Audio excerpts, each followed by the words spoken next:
The morning sunlight streamed through the floor-to-ceiling windows of my corner office as I reviewed the final interview schedule for today's senior marketing director position.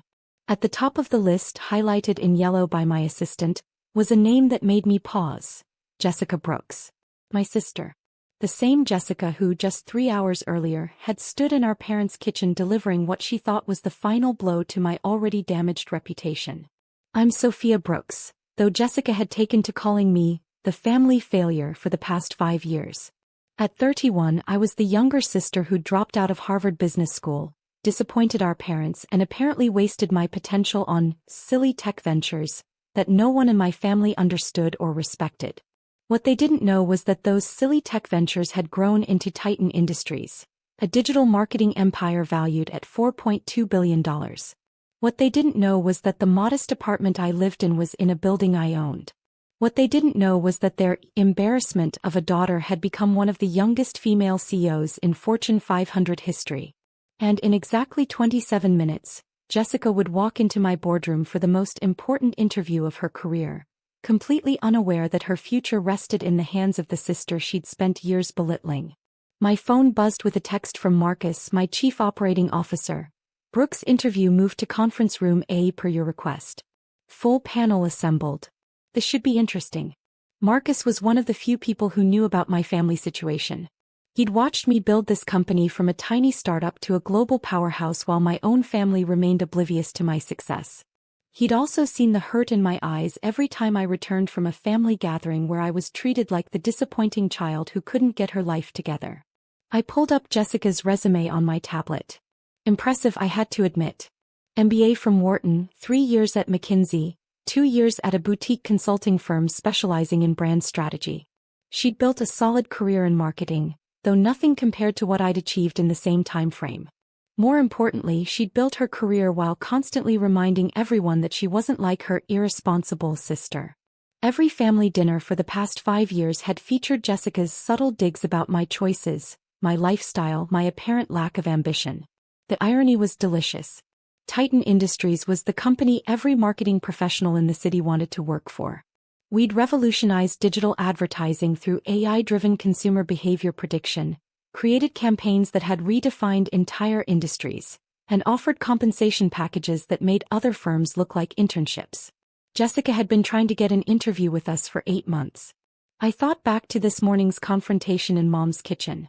I'd stopped by to drop off a birthday gift for Dad, a first edition of his favorite novel that had cost more than Jessica's monthly rent, though I'd let them assume it was a used copy from a bookstore.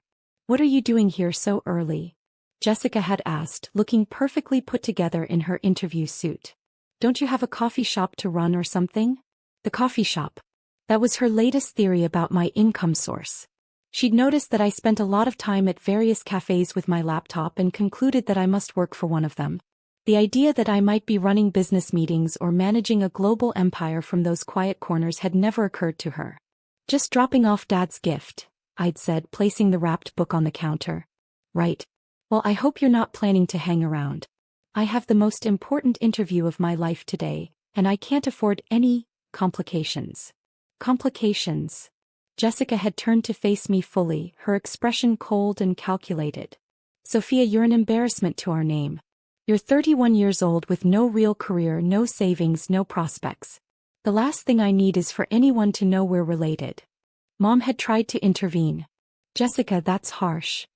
"No, Mom, it needs to be said. We've all been tiptoeing around this for years. Sophia dropped out of Harvard, has bounced between random jobs, and lives like a college student. Today I'm interviewing with Titan Industries, the most prestigious marketing firm in the country. I cannot have my career derailed by association with someone who represents everything they wouldn't want in an employee." She'd stepped closer, her voice dropping to a hiss. "So please, for once in your life, stay away from successful people. Don't embarrass this family any more than you already have." I'd simply nodded and left, saying nothing about the fact that in 3 hours, she'd be sitting across from me in a conference room, hoping I'd give her the career opportunity she desperately wanted. Now, sitting in my executive chair overlooking the city skyline, I opened the folder containing Jessica's application materials. Her cover letter was particularly interesting. "Titan Industries represents everything I aspire to achieve in my career.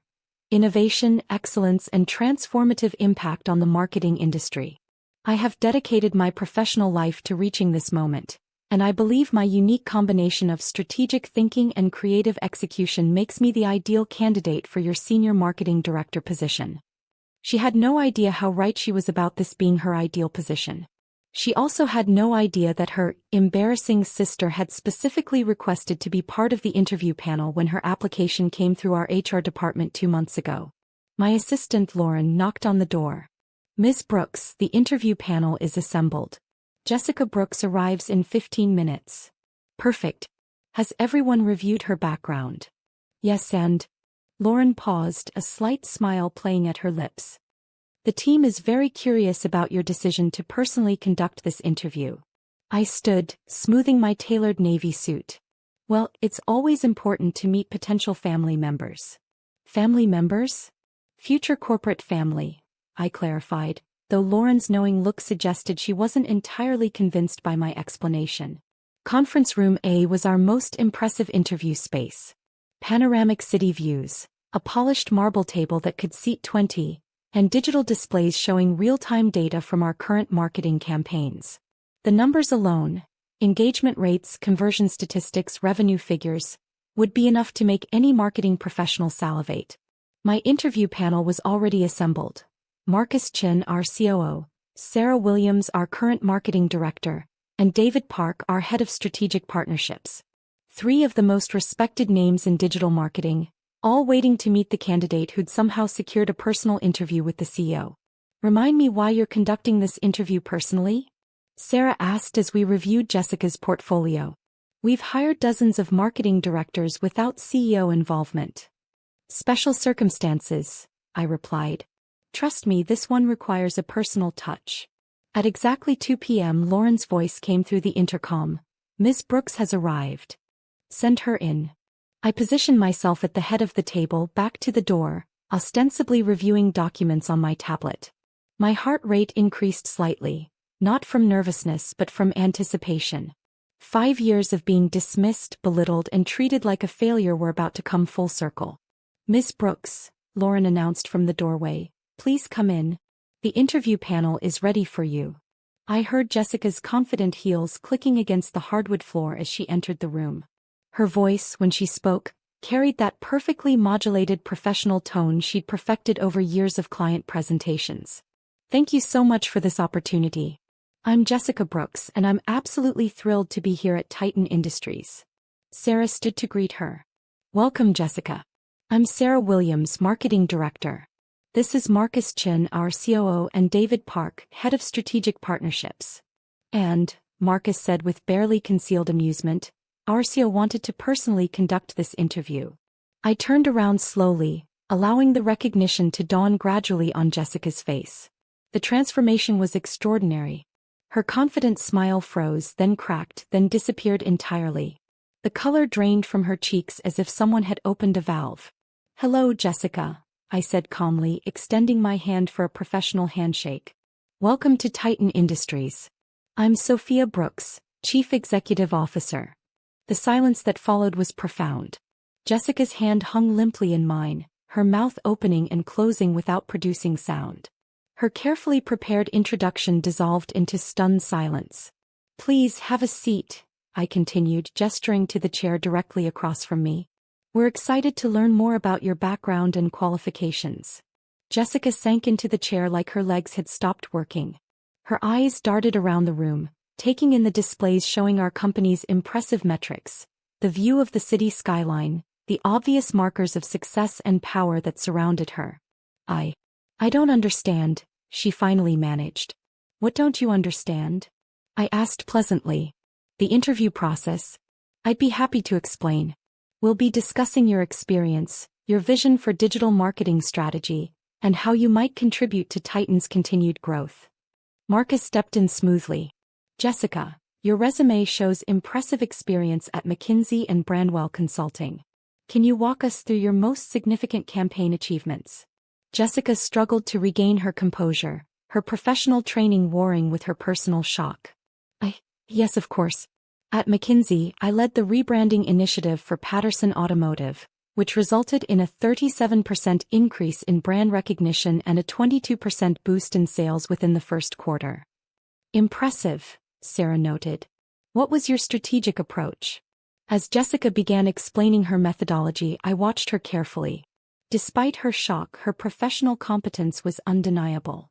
She knew marketing strategy, understood consumer psychology, and could articulate complex concepts clearly. Under different circumstances, she would have been exactly the kind of candidate we sought. But these weren't different circumstances. That's a solid traditional approach, I interjected after she finished describing the Patterson campaign. But at Titan, we've moved beyond conventional marketing strategies. David, would you show Jessica our current Thomson Electronics campaign? David activated the wall display, revealing a real-time dashboard of our most successful current project. This campaign uses AI-driven behavioral prediction to customize messaging at the individual consumer level. We're seeing engagement rates of 89% and conversion rates of 43%. Jessica's eyes widened as she absorbed the numbers. Those metrics are unprecedented. They're typical for us, I said simply. We don't do traditional marketing anymore. We do behavioral science applied through advanced technology. The question is, can you think beyond the frameworks you learned at Wharton? The challenge hung in the air. Jessica looked around the table, clearly realizing that this interview had become about more than just a job. This was about whether she could adapt her entire professional worldview. I'd need to understand your proprietary systems better, she said carefully. But yes, I believe I could learn and contribute to this approach. Learn from whom? I asked quietly. The question's implications were clear. If she got this job, she'd be learning from me. The sister she'd called an embarrassment. The family failure who'd somehow built one of the most successful companies in the industry. Jessica met my eyes for the first time since recognizing me. From you, I suppose. From me, I confirmed. The Harvard dropout. The family embarrassment. The sister with no real career, no savings, no prospects. The other panel members exchanged glances, beginning to understand the undercurrents of this conversation. Marcus cleared his throat. Perhaps we should discuss the position requirements in more detail. Actually, I said, standing up, I think we should take a brief recess. Jessica, would you mind stepping outside for a moment? There are some materials in the lobby you might find interesting. She nodded mutely and left the room. Once the door closed, Sarah turned to me with raised eyebrows. Your sister. My sister, I confirmed. The one who told me this morning that I was an embarrassment to the family name and should stay away from successful people. David whistled low. That's awkward. Is it? I pulled up Jessica's performance metrics from our research department. Look at these numbers. She's genuinely talented. Her strategies are solid, her execution is flawless, and her results speak for themselves. But, Marcus prompted. But she spent 5 years treating me like a failure without ever bothering to ask what I actually do for a living. I walked to the window, looking down at the busy street 44s below. She assumed the worst about me and never questioned those assumptions, even when evidence suggested otherwise. What kind of evidence? Sarah asked. I smiled slightly. I pay for Dad's medical treatments. I bought Mom's car when hers broke down. I've been anonymously funding Jessica's nephew's private school tuition for 2 years. She's benefited from my success while simultaneously condemning me for my supposed lack of it. The room fell silent as the implications sank in. So what's the plan? Marcus asked. Hire her and make her work for the sister she belittled? That seems potentially problematic for workplace dynamics. Or, David suggested, don't hire her and let her wonder for the rest of her life how different things might have been. I considered both options. Through the glass wall, I could see Jessica in the lobby, staring at the awards display showcasing Titan's achievements over the past 5 years. She was reading each plaque carefully, probably trying to understand how her failure of a sister had built something this impressive. There's a third option, I said finally. We hire her, but not for the position she applied for. What do you mean? Sarah asked. I turned back to the group. She applied for Senior Marketing Director, reporting to Sarah. Instead, we offer her a position as Special Assistant to the CEO, reporting directly to me. Marcus grinned. That's either brilliant or sadistic. Maybe both. But here's the thing, she's genuinely talented. And despite everything, she's still my sister. This could be an opportunity for both of us to learn something. Learn what? David asked. She could learn that success comes in many forms, and that judging people by appearances is a dangerous game. I could learn whether our relationship can survive the truth about who I really am. Sarah nodded slowly. And if it doesn't work out? Then at least we'll both know we tried. 20 minutes later, Jessica returned to the conference room. Her composure was better, but I could see the questions burning in her eyes. Jessica, I began, after reviewing your qualifications and discussing your background with the team, we'd like to make you an offer. Her face brightened with hope and confusion. An offer? Not for the senior marketing director position you applied for, I continued. For something different. Her expression fell slightly. Oh. We'd like to offer you the position of special assistant to the CEO, with a focus on strategic initiative development and cross-departmental coordination. Jessica blinked several times. That would be working directly for you. Yes, it would. Every day. Every day. She looked around the table, then back at me. Can I ask why? I leaned forward, meeting her gaze directly. Because you're talented, Jessica. Your work at McKinsey and Brandwell proves that. But you're also stuck in conventional thinking patterns that limit your potential. And you think working for you would expand my thinking? I think working with me might teach you things you can't learn anywhere else. About innovation, about questioning assumptions, about the difference between success and the appearance of success. The room fell silent again. Jessica's internal struggle was visible on her face. Professional ambition warring with personal pride, opportunity conflicting with the awkwardness of the situation. What would the compensation be? She asked finally. Marcus slid a folder across the table. The offer details are all there. I think you'll find the package quite competitive. Jessica opened the folder and her eyes widened. The salary was 40% higher than what she'd been making at Brandwell, plus equity options, comprehensive benefits, and a signing bonus that was more than her annual rent. This is generous, she said carefully. We pay for excellence, I replied. The question is, are you excellent enough to work with someone you called an embarrassment this morning? The directness of the question made everyone in the room shift slightly. Jessica's cheeks flushed, but she didn't look away. I was wrong, she said quietly. Obviously, I was very wrong about your situation. You were wrong about more than my situation. You were wrong about my potential, my intelligence, my work ethic, and my character. The question is, what else might you be wrong about? She considered this for a long moment. I suppose I'd find out working here. You would. The question is, are you brave enough to find out? Jessica closed the folder and looked around the table one more time. When her gaze returned to me, something had shifted in her expression. When would I start? Monday if you accept. She extended her hand across the table. I accept. I shook her hand, noting that this time her grip was firm and confident. Welcome to Titan Industries, Jessica. I think this is going to be a very educational experience. For both of us, she replied, and for the first time since she'd entered the room, her smile seemed genuine. As the interview panel disbanded and Jessica left to complete her hiring paperwork, Marcus lingered in the conference room. That was either the most professional handling of a family conflict I've ever seen, he said, or you're planning some elaborate revenge scheme. I gathered my notes, considering his observation. Maybe it's neither. Maybe it's just two sisters finally getting the chance to see each other clearly. And if she can't handle working for the sister she underestimated, then she'll learn something valuable about herself. And if she can handle it. I paused, looking out at the city skyline where Titan's logo crowned our building, visible from miles away. If she can handle it, then maybe we'll both learn something about family. 3 months later, I stood in the same conference room watching Jessica present her analysis of our Q3 marketing performance to the full executive team. Her presentation was flawless, comprehensive, insightful, and innovative in ways that surprised even me. The behavioral prediction algorithms show a clear pattern, she was explaining, clicking through data visualizations with confidence. Consumer response to emotional appeals varies significantly based on time of day, recent purchase history, and even weather patterns in their location. Recommendations? Sarah asked.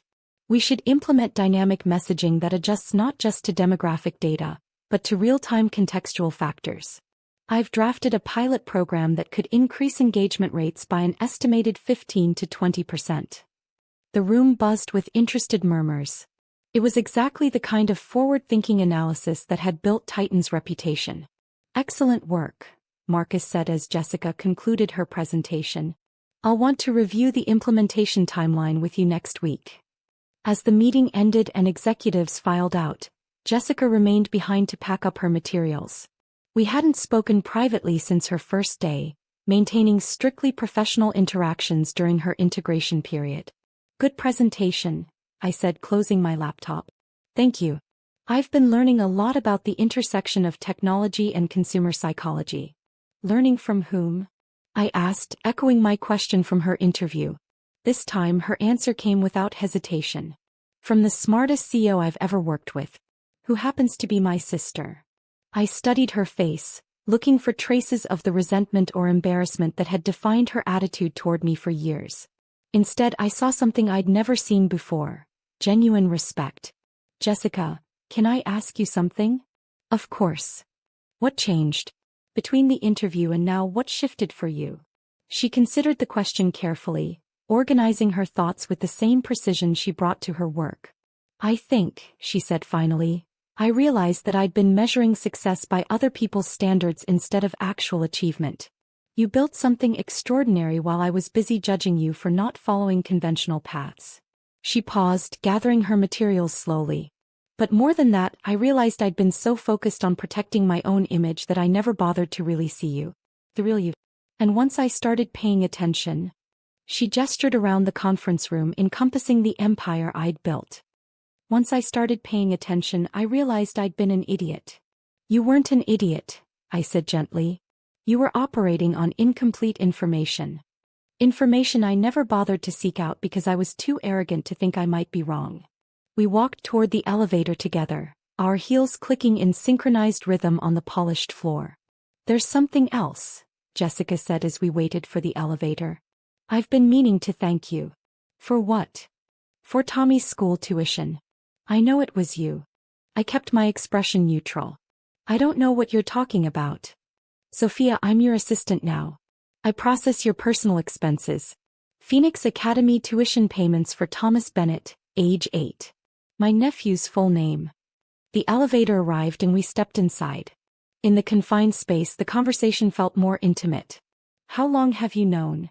I asked. About the tuition? 2 weeks. About everything else you've been quietly doing for the family? About a month. Everything else? Dad's cancer treatments. Mom's car. The anonymous donation that saved the community center where we used to volunteer. Shall I continue? I pressed the button for the executive floor, buying time to consider my response. Why haven't you said anything? Because I was trying to figure out how to apologize for 5 years of being completely wrong about who you are. The elevator opened onto my floor, but neither of us moved. Jessica, you don't need to apologize for having incomplete information. You need to apologize for not caring enough to seek complete information. You're right. And I am sorry. Not just for this morning, but for years of dismissing you, years of making assumptions, years of treating you like you were less than you are. I stepped out of the elevator, then turned back to face her. Apology accepted.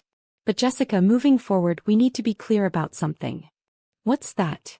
I'm not just your sister anymore. I'm your boss. And I expect the same excellence from you that I expect from every member of this team. She smiled, the first completely unguarded smile I'd seen from her in years. I wouldn't expect anything less. After all, I'm learning from the best. As the elevator doors closed and carried her back to her floor, I reflected on the strange turn our relationship had taken. 3 months ago she'd called me an embarrassment. Today she'd presented innovative marketing strategies to our executive team with confidence and competence. But more importantly, today she'd seen me clearly for the first time in years. Not as the family disappointment, but as someone who'd built something meaningful while remaining true to her own vision of success.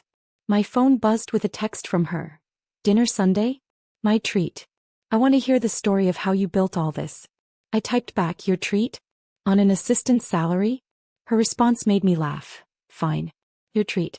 But I'm buying the wine. Even I can afford that now. 6 months after Jessica's interview, Titan Industries announced the launch of our new behavioral prediction platform, a revolutionary system that would transform digital marketing across industries. The announcement was made at a press conference in our downtown headquarters, with Jessica presenting alongside me as the project's co-developer. Watching her field questions from reporters and industry analysts, I marveled at her transformation. The sister who'd once been embarrassed by my unconventional path had become a passionate advocate for innovation and creative thinking. The key insight, she was explaining to a journalist from Marketing Weekly, was recognizing that consumer behavior isn't just influenced by demographic data, but by real-time emotional and contextual factors. It required completely reimagining how we think about the relationship between technology and human psychology. After the press conference, our parents appeared in the lobby, looking somewhat bewildered by the media attention surrounding their daughters. "We saw the news announcement," Mom said, hugging us both. "Though I have to admit, we don't entirely understand what you've built here." "What we've built," Jessica corrected gently, "is a company that's changing how businesses connect with customers." And Sophia did most of the building while I was busy being obtuse. Dad looked around the gleaming lobby with its digital displays and bustling activity. "This is really yours, Sophia?" "This is really mine, Dad." "And Jessica works for you?" "Jessica works with me," I corrected. "She's been promoted to Vice President of Strategic Innovation." Jessica grinned. "Best career move I ever made, accepting that interview." As we walked them through the offices, showing them the teams of developers and analysts who brought our vision to life, I realized something had fundamentally shifted in our family dynamic. Not just between Jessica and me, but in how our parents saw both of us. "You know," Mom said as we concluded the tour, "I owe both of you an apology. We always pushed Jessica to be the successful one and assumed Sophia was struggling. We never bothered to really look at what either of you was actually achieving." "Success comes in many forms," I replied. "It took all of us a while to understand that." That evening, as Jessica and I worked late on the next phase of platform development, she looked up from her computer with a thoughtful expression. "Can I tell you something?" she asked. "Of course." This morning at the press conference, when I was talking about reimagining the relationship between technology and human psychology, I realized I was also talking about us. I raised an eyebrow. "How so?" "We spent years operating on incomplete data about each other, making assumptions based on surface observations instead of digging deeper to understand the real patterns of behavior and motivation. And now I understand that the sister I thought was aimless was actually building something extraordinary. And you understand that the sister you thought was shallow was actually capable of growth and change." I smiled, saving my work and closing my laptop. "So what's our next hypothesis to test? Whether two sisters who finally see each other clearly can build something even better together than either could alone." "I like that hypothesis," I said, gathering my things. "Want to start testing it tomorrow?" "Actually," Jessica said, "I think we started testing it 6 months ago. And the early results look very promising." As we walked out of the building together, passing under the Titan Industries logo that had become synonymous with innovation and excellence, I reflected on the unexpected journey that had brought us here. Jessica had been right about one thing in her original assessment. This job had been the most important interview of her life. Not because it launched her career, but because it forced her to confront her assumptions about success, family, and the dangers of judging people by appearances. And for me, it had been the most important hiring decision I'd ever made. Not because Jessica was exceptionally qualified, though she was, but because it proved that sometimes the best way to change someone's mind about you isn't to argue with them or prove them wrong. Sometimes the best way is simply to give them the opportunity to see who you really are. The city lights twinkled below us as we walked to our cars, two sisters who'd finally learned to see each other clearly. Tomorrow would bring new challenges, new innovations, new opportunities to prove that the most powerful transformations happen when people are brave enough to question their assumptions. But tonight, it was enough to know that the family embarrassment had become the family success story, and had brought her sister along for the journey.